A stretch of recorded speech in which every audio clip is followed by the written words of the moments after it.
Quem clama pela guerra, guerra não conhece. Esse mal, a gente sabe como começa, jamais como termina. É uma fábrica de bandido.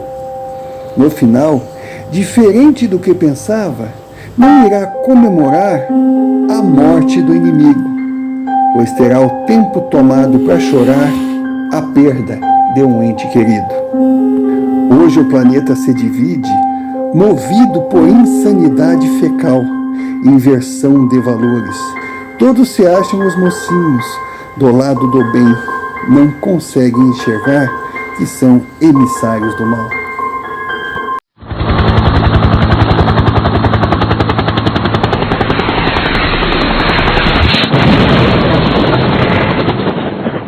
Se viu obrigado a conviver com a covardia da guerra. Inocente que sofre aflito em meio a um conflito que não começou. Vida traçada para não existir, apenas tentar sobreviver. Vítima na terra da vergonha da guerra, do ódio, ganância e horror. Cicatrizes no corpo e na alma, zumbi condenado a ser escravo da dor. Gente querida do terror, Nagna. É impressionante o quanto eu sou ingênuo, igual a você que é tão ingênuo quanto, igual a todos nós que vivemos na redoma do cidadão comum. Somos ingênuos porque pouco conhecemos. E por pouco conhecermos, somos felizes, pois certo está o ditado que afirma: o segredo da felicidade é a ignorância. Quanto menos nós soubermos a respeito desse plano, desse universo em que vivemos e chamamos de realidade, melhor será para todos nós. E o relato que agora se inicia, ele me fez pensar muito a respeito. Realmente foi uma grande lição. Então eu espero que assistam até o final e tire suas conclusões, na expectativa que ele acrescente algo na sua vida, algo de positivo que vai ajudar na sua trilha para a evolução, como acrescentou para mim. Senhor Romário, o meu nome é Soldado Guilherme. Aí o senhor pode, perguntar, mas por que eu fiz questão de dizer soldado? Porque eu não consigo me imaginar sem o soldado à frente do meu nome. Porque eu sempre fui soldado. Nasci num quartel, no quartel cresci e fiz homem e me fiz um profissional. Qual a minha profissão? Soldado. Senhor Romário, sou filho, neto, bisneto de militares. Meu pai chegou a tenente do exército. Quando conseguiu colocar o pijama, vamos dizer assim, quando se transformou num militar reformado, recebeu a sua promoção. Mas ali, no dia a dia, ele chegou a tenente. O meu pai, na minha infância, era o meu ídolo, era o meu herói. Eu queria ser igual a ele. Enquanto muitas crianças, filhas de militares, sofriam com o eterno transitar, porque a vida de família de militar é uma vida sem raízes, uma hora aqui, uma hora lá. Então, quando essas crianças odiavam essa vida, ter que deixar amiguinhos, ter que deixar uma história que estavam construindo, ter que deixar uma namorada, eu sentia orgulho. Eu contava nos dedos assim, que o tempo voasse, para eu poder me tornar um soldado na prática, porque na teoria eu já era. As minhas roupas, as roupas que eu pedia para minha mãe e para meu pai, eram uniformes militares. As minhas brincadeiras eram com armas. Fui crescendo, imagine, dentro de quartéis, entre profissionais que muitos sabiam e gostavam do meu jeitão, gostavam de bater continência para mim e dizer: esse aí tem futuro, e que me ensinavam. E criança aprende muito fácil. Várias técnicas. Hoje eu não sei dizer se Se aprendi nos primeiros anos, você já nasci com elas. Eu dedicava a minha vida para aprender cada vez mais, para me tornar um excelente soldado. Sempre quis estudar idiomas, porque diziam que seria importante para mim, e eu sabia que seria, porque eu assistia aqueles filmes de guerra. Nossa!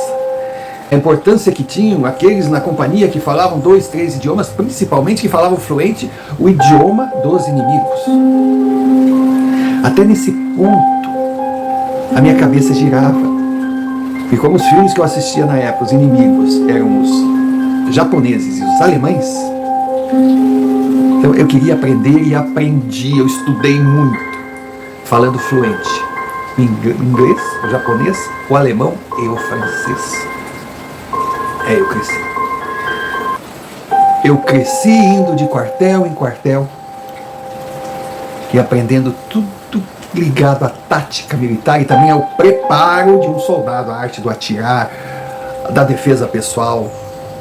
Enfim, eu poderia aqui enumerar centenas de habilidades que um soldado, o verdadeiro, tem que ter para poder se sentir assim o top. Só que a partir de uma certa idade, o pai herói começa a aparecer um ser humano com virtudes e defeitos e com fraquezas. E eu não tardei a concluir que eu não queria ser igual ao meu pai. Porque o meu pai era um militar de carreira, mas não era um soldado, nunca esteve no fronte, nunca esteve no confronto. Nunca precisou trocar chumbo para se defender. Meu pai não era um soldado, era um burocrata. Não, eu queria ser bem mais. Claro que nunca deixei transparecer. Primeiro, que eu respeitava muito. E segundo, que eu queria manter meus dentes. E terceiro, porque ele tentava me ensinar, me passar conceitos que eu não conseguia entender. Primeiro, ele dizia: filho, ser soldado não é se preparar para a guerra, mas se fortalecer para garantir a paz. Aquilo para mim não tinha sentido nenhum. O que adiantava eu me preparar tanto se não tiver onde colocar em prática? Quando eu cheguei na idade do serviço militar, lógico, me alistei, me dediquei, pensava em dar sequência na minha carreira. Eu poderia ter ido para uma academia, onde já sairia formado oficial, mas para mim aquilo ali era um atalho para pouco aprender. Eu sairia de lá, seria um oficial no papel, nada sabendo do que era ser um soldado. Eu queria passar por tudo, degrau por degrau, limpar banheiro, ficar de sentinela, aguentar um sargento daqueles truculentos que só humilhavam a gente, que para muitos era um sacrifício, para mim era um prazer. Quanto mais eu era massacrado nos treinos, mais forte eu me sentia. Só que de repente, eu perdi meu pai. Doeu demais. Não só por ter perdido aquele homem que tanto me ensinou na teoria, mas também por ter visto o meu pai morrer sem honra nenhuma, numa cama, doente. Soldado nenhum, na minha cabeça, mereceria um fim desses. E a cada dia que passava, mais eu me convencia que não ia querer a vida do meu pai, porque ele ficou no meio do caminho. Não era um civil, mas também não era um soldado. Com a morte do meu pai, a minha mãe, depois de muitos anos, deixou de viver entre as paredes de um quartel. Meus irmãos, minhas irmãs mais jovens que eu, tiveram que se adaptar à convivência com os civis. Mas eu continuei na farda. Continuei na farda Só que com a perda do meu pai, aquela convicção ficou ainda maior. Eu morava num país que jamais entraria em guerra com ninguém. Então, tudo que eu aprendi na vida civil, pouco valeria. E no universo militar, me ajudaria a chegar a tenente. Nada contra tenente. Eu poderia ser tenente a vida toda, mas um tenente lá, no campo de batalha. E não atrás, na época, de uma máquina de datilografia. Foi quando, assim, da noite pro dia, eu resolvi pedir baixa. Eu tinha que buscar aquilo que eu decidi para minha vida e que eu tanto me preparei. Meu pai havia partido pouco mais de um ano. Eu lembro que ao dar baixa, eu procurei um apartamento na cidade onde eu morava, pequeno, modesto. Estava deitado, tipo 10 horas da noite. Tinha uma televisão, mas não fui acostumado a assistir televisão. Eu podia sair à rua, dançar, pegar umas meninas, fazer amizade, mas não estava condicionado para aquilo. Então, no quartel, eu era um soldado admirado. Fora, eu era um sujeito esquisito. Eu lembro que numa noite, estava deitado, de cabeça para cima, barriga para cima, dormindo com um olho com o outro aberto, que a gente aprende isso no quartel também. Porque tem muita zoeira. Tem muita zoeira. Pode acordar amarrado, pode acordar com as botas cheias de, sabe, merda. Tudo. Tu tem que estar esperto, eternamente ligado. Foi quando, de repente, senhor Romário, eu vejo entrar. Não digo assim porta dentro do meu quarto. Na verdade não era quarto, aquilo era uma kitnet. Do meu alojamento, vamos dizer assim. Meu pai. Meu pai estava lindo, sempre imponente, cabelo bem cortado, barba bem feita. Mas foi a primeira vez que eu o vi sem uniforme militar. Meu pai estava ali, eu estava enxergando o Tenente Nelson, que também era o meu pai. Aquilo, sabe, eu não vou dizer que eu senti medo, que eu fui treinado para não sentir medo. Eu não vou dizer que eu fiquei em choque, porque eu fui treinado a não entrar em choque. Eu não vou dizer que eu não sabia o que pensar, porque eu fui treinado para estar sempre preparado, com um raciocínio aguçado. Eu apenas olhava. Eu senti um amor para aquele cara. E ele sorria. Foi quando eu falei, olha, eu não sabia. Se tivesse uma pessoa normal, ia chorar, ia, sabe, dizer, pai querido, pai, como é bom te ver. Eu não sabia se eu ficava parado ou batia a continência. Foi quando ele sorriu e disse, filho, antes de querer conhecer a vida, você primeiro tem que vencer o desafio de se autoconhecer. Eu pensei assim, típico do meu pai, essas frases e coisas. Quando eu fui tentar, sabe, ter qualquer reação, ele desapareceu. Foi lindo. Foi lindo, teoricamente assustador. Se bem que eu não fui treinado para sentir medo. Mas me trouxe paz com aquela coisa assim de como era bom ver o meu pai e saber que de alguma forma ele estava comigo. Só que eu tinha um objetivo. Eu não saí do exército para ser um qualquer, um pobre desconhecido, condenado pelos arquitetos do anonimato a simplesmente passar por uma vida sem sentido e sem função. Não. É que ainda no exército eu soube da existência de um grupo da América Central, um grupo de guerrilheiros profissionais. Na verdade, eu não queria dizer ou aceitar a palavra.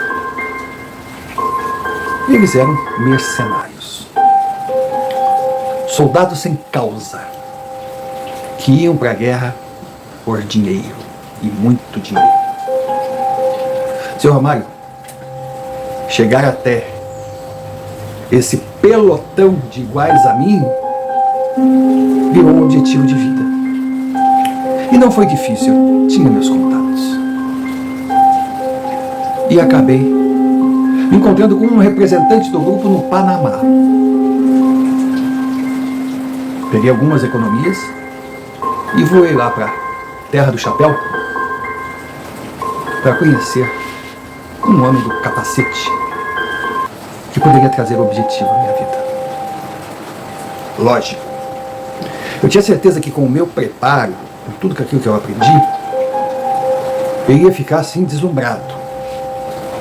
Mas não foi bem assim. Os idiomas me ajudaram,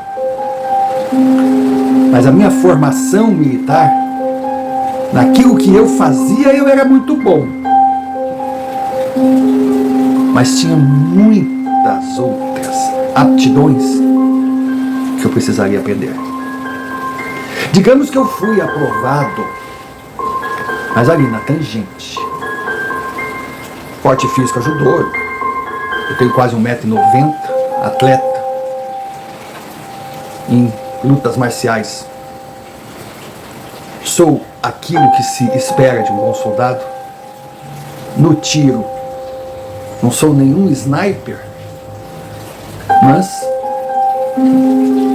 se eu tivesse que acertar um elefante a 100 metros, podia ter certeza que eu dava 10 tiros, todos no mesmo olho. Então eu consegui, eu fui recrutado.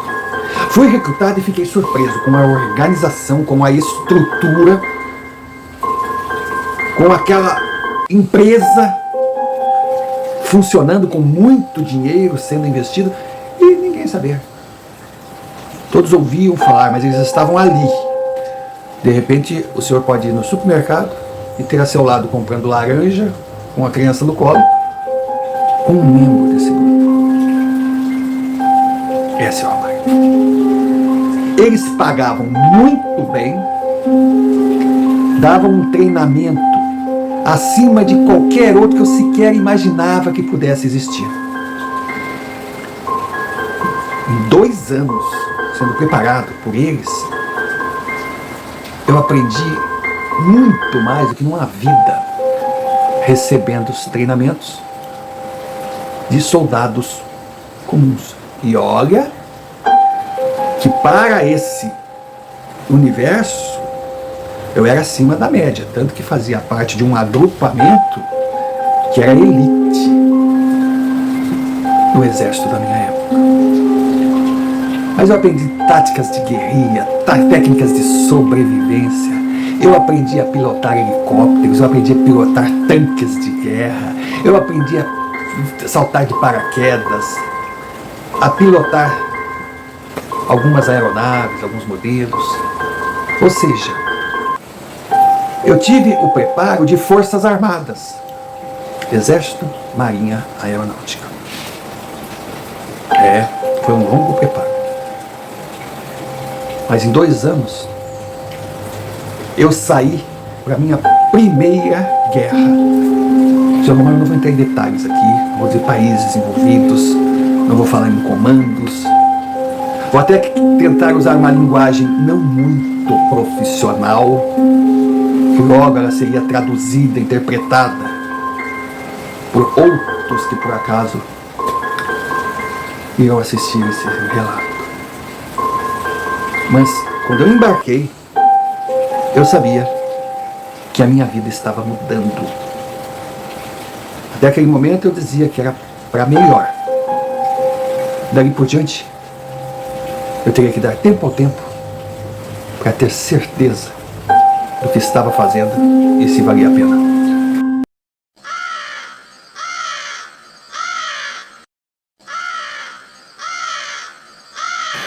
E aqui estamos nós mais uma vez para pedir algo que é muito importante para o canal. Por favor, se você já é um Nardner, está aqui com a gente, ou se você está chegando agora sem ter a mínima noção do que é o canal, e que se não está inscrito, inscreva-se.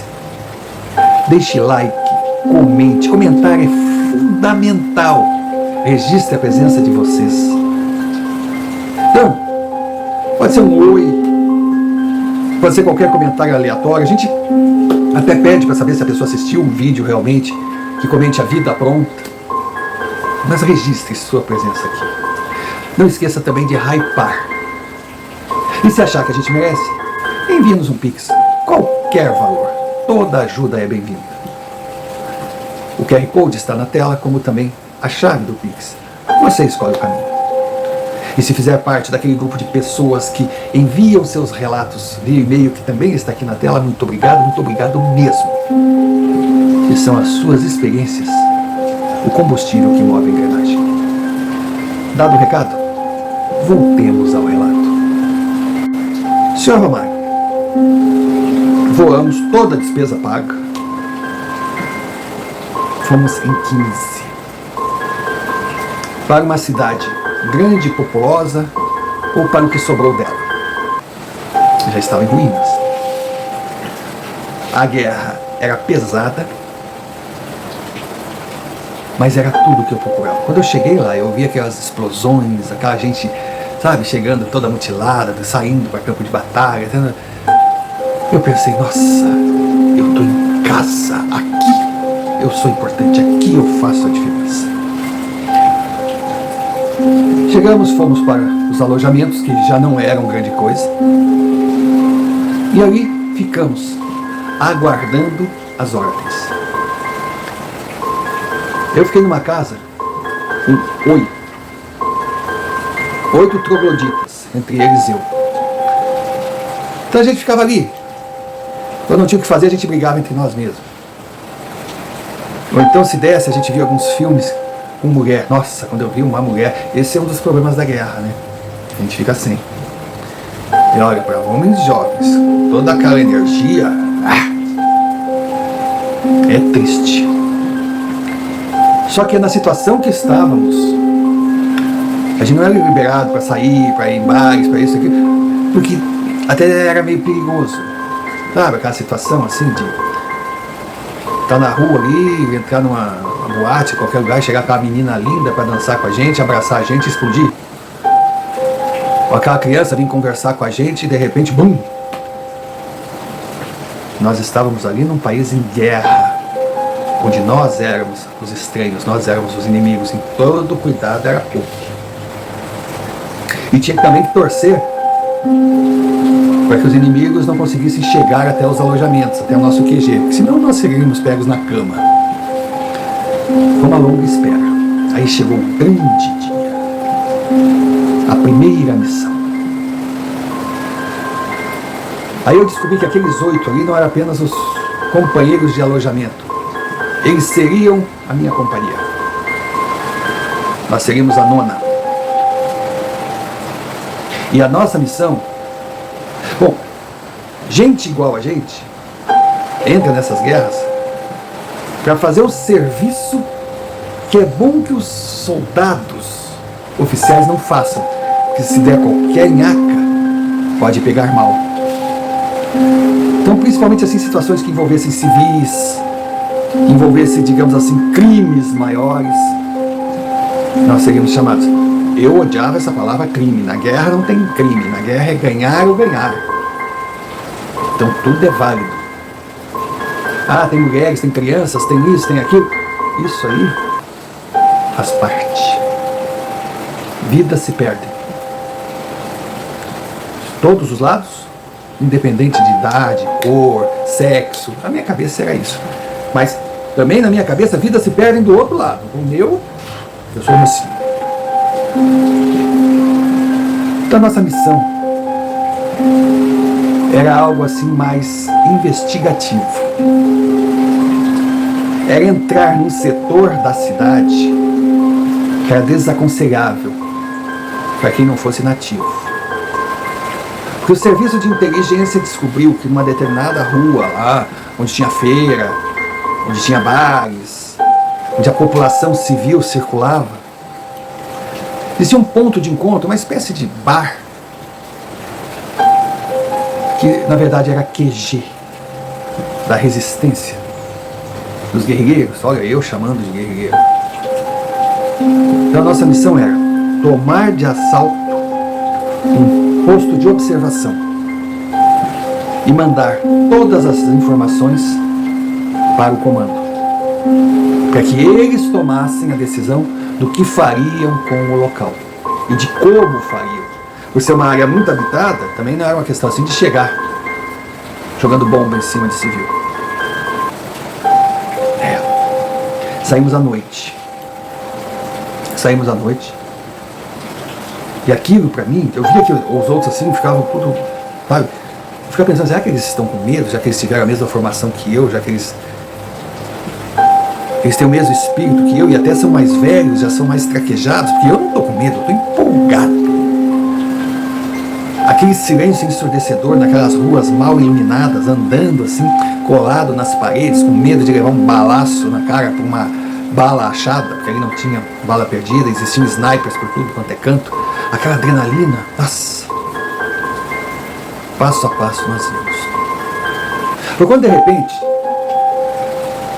paramos na frente de um sobrado, que no passado deveria ter sido uma casa muito bonita, um muro alto, 2 andares.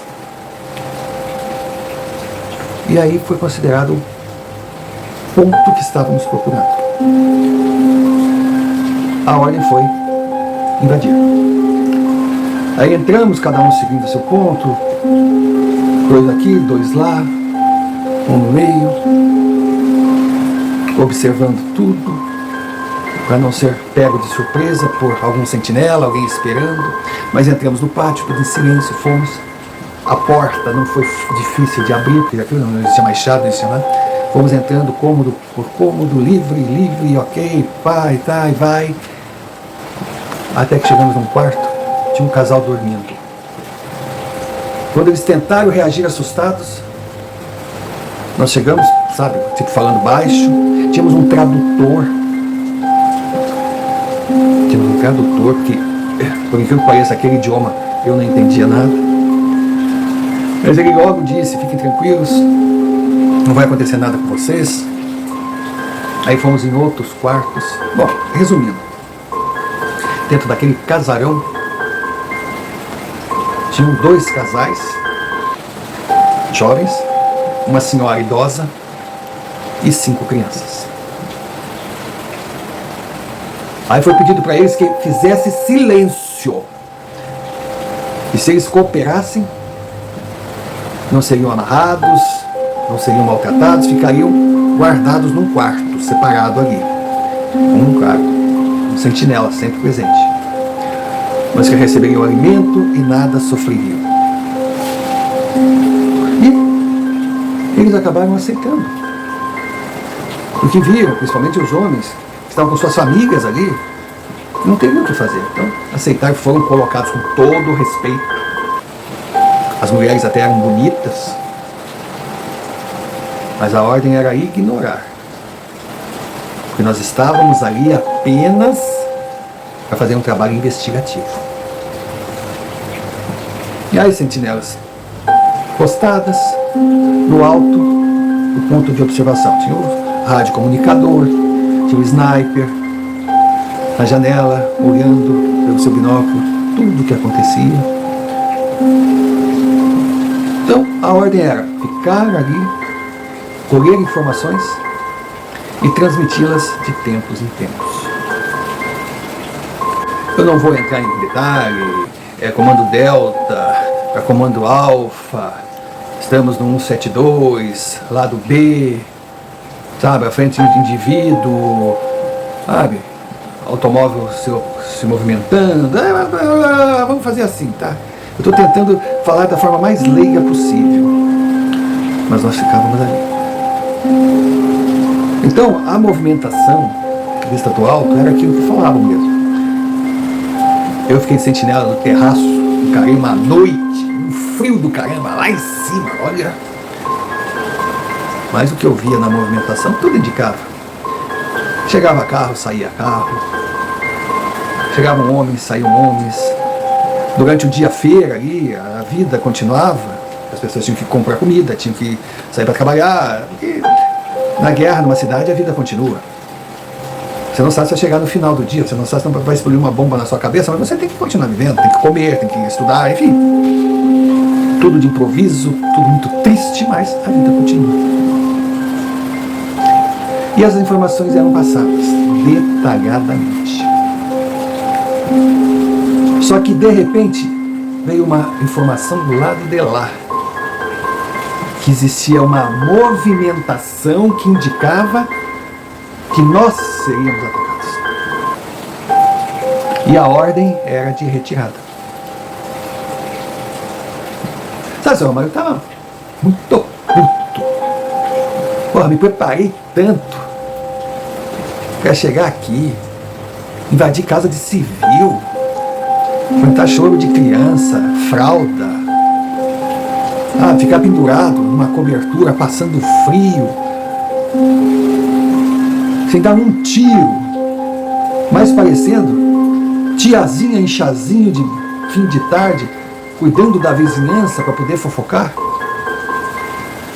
Mas que merda é essa, meu Deus do céu? Foi quando fomos avisados, vamos sair em retirada. Só que quando falaram vamos sair em retirada, aquela explosão no andar de cima. Senhor Romário, e bazuca bem usada, puf, entrou a janela dentro, mas explodiu, caiu coisa em cima de nós, tá? Bom, o sniper, o francês que estava ali no alto, na comunicação, no rádio, e o hondurenho que estava de sniper, nós estamos procurando os pedaços dele até hoje. Depois daquele susto, daquela coisa toda, que tentamos nos reagrupar com o comandante nos dando tudo o que estava acontecendo, que nós tínhamos que nos preparar, iríamos nos retirar, ele havia pedido um tanque para nos buscar. Só que daí começou bala para tudo lado. Pai. Aí eu já comecei a me sentir melhor. Aí tomamos posição e respondendo, e tira daqui, atira dali. Mas foi quando, claro, a gente retomou a posição do segundo andar, o que sobrou do segundo andar, começamos a ver que a população toda tinha sido retirada. Era tarde, assim, umas 4 horas da tarde, dia ainda. Não tinha um civil mais na rua. Foi assim, ó, tchum! E só víamos aquelas sombras armadas de todo lado. Mas aquilo era um formigueiro. E troca tiro daqui, troca tiro dali. Outro parceiro caiu, já sem vida, levou um balaço na cabeça. O outro pegou um estilhaço na cara. Foi feio. Foi fogo cruzado mesmo. Aí eu que estava com tanta vontade de entrar em ação, já ficava perguntando, cadê esse tanque? E não chegava. Aí o coração vai adrenalina mil. Pum, e bala pra cá e bala pra lá. E olha pro parceiro esticado ali, não era hora de ficar chorando a morte, não. Já vai, pega a munição dele, já pega o que ele tem de rancho, de comida que podia ser preciso, e já e bala e chumbo. Aí de repente fomos informados por rádio que o tanque estava chegando. E nessa aí a ordem foi recolher tudo que tinha que recolher, equipamento, coisa. E nessa eu fui até o quarto da família. Senhor Romário, sabe aquele bebezinho que dizia que chorava?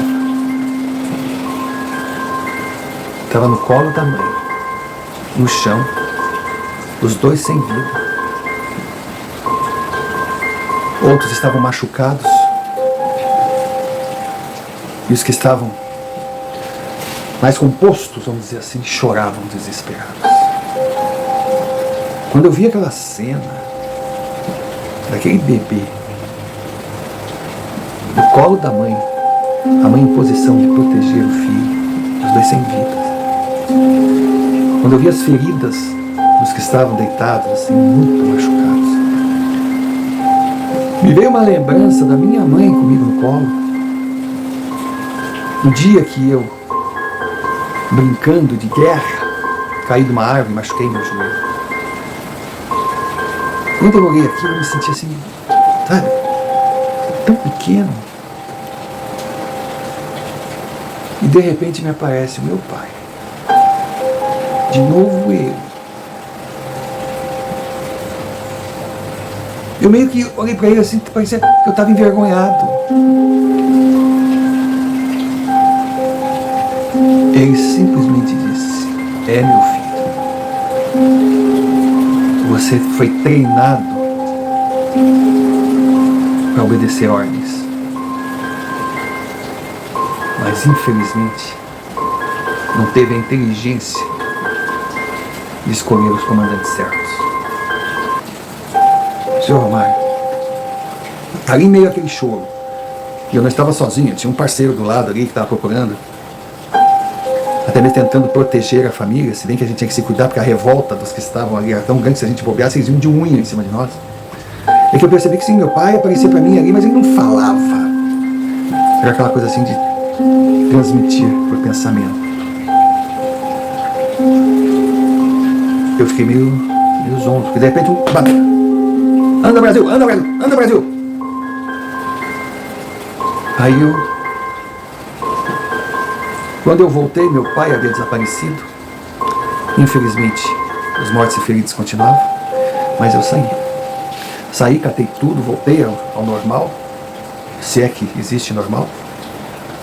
Aí nós nos colocamos em fileiras, enquanto um saía, o outro dava cobertura, e aquele chumbo vindo para lá e para o outro.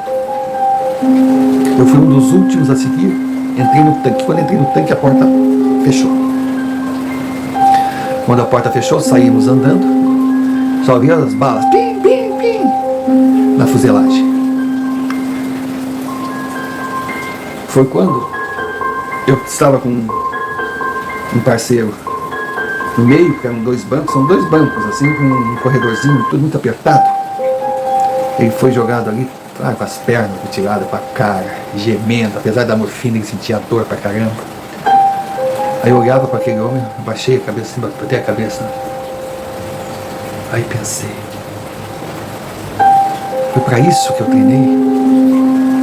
É isso ser um soldado, meu Deus? Invadir casas de uma família inocente, ser responsável por morte de criança, morte de uma mãe, por mutilação de jovens civis. Isso depois ficar 2 dias fazendo piquenique, olhando por nada, esperando o tempo passar, e quando chega o momento de lutar e enfrentar soldados de verdade, treinados, sair que nem um rato escondido, entrar num tanque e fugir da luta. É isso a guerra. É isso ser soldado. Meu Deus do céu, é isso, Pai. Não é nada do que eu pensei. Pai, o que eu estou fazendo aqui, Pai? Eu só pensava. E eu estava congelado. A sorte que eu não era julgado por ninguém, porque os outros todos também estavam congelados. Mas cada um com o seu pensamento. Cada um com a sua dúvida. Cada um tentando mastigar a sua adrenalina, desacelerar o coração. E totalmente indefeso, apesar de todo o treinamento. Na hora eu concluí: não é isso que eu quero para a minha vida. Não foi para isso que eu treinei. Meu Deus do céu, eu nunca pensei tanto em Deus como naquele dia. Só que tinha um detalhe: não é simplesmente cansei de brincar, vou para casa. Não. Os caras investiram em mim. Os caras apostaram em mim. Eu tinha um contrato a cumprir. Graças à deserção das Forças Armadas, já é um crime inafiançável, traz desonra, traz isso, traz aquilo. Simplesmente abandonar aqueles caras era me condenar a fugir o resto da vida. Ou então sair correndo e ficar ali no meio da rua, com aqueles que tentavam invadir a casa trocando chumbo em cima de mim. Porque seria uma morte mais rápida do que ter que fugir dessa gente uma vida inteira. Então eu cumpri o meu contrato. Várias outras missões surgiram. Daqueles 8, aquele pelotão que saiu para a primeira missão, tomada daquela casa, sobrou só eu até a última missão. Não vou dizer que todos morreram, mas tem uns que voltaram não sei para onde, sem um braço, sem uma perna, sem uma cabeça, enfim. Ou como o corpo, aparentemente bem, mas totalmente sem nada aqui. Essa é o Romário, eu conheci os horrores da guerra. E posso dizer, se eu tivesse a mínima noção do que seria, eu teria ficado esse tempo todo feliz da vida, junto da minha família, atrás de uma mesa, numa máquina de datilografia, ganhando o meu dinheiro, cumprindo a minha missão e vivendo feliz. Meu pai. Como eu fui burro. Bem que o Senhor tentou me alertar. Ser soldado não é se preparar para a guerra, e sim se fortalecer para manter a paz, porque ninguém merece viver aquilo que nós estávamos. E olha, nós estávamos ali por opção, diferente de soldados que foram recrutados e saíram obedecendo ordens, diferente daquelas famílias que não tinham segurança nem nas suas casas porque o seu país havia sido invadido. Nós éramos mercenários, nós estávamos ali por dinheiro, nós éramos rebeldes. E eu que achava que iria me tornar um herói, me resumi a um assassino, pago apenas para obedecer a ordens, e não para pensar sobre as ordens que obedecia. Cumpri minha obrigação, recebi o meu dinheiro, peguei meus panos de bunda e voltei para o Brasil. Voltei resolvido. Vou começar uma nova vida. E acabei me tornando um ser humano sem vida. Um isolado, um ermitão. Uma espécie de zumbi, uma máquina programada para acordar, vencer o dia, dormir.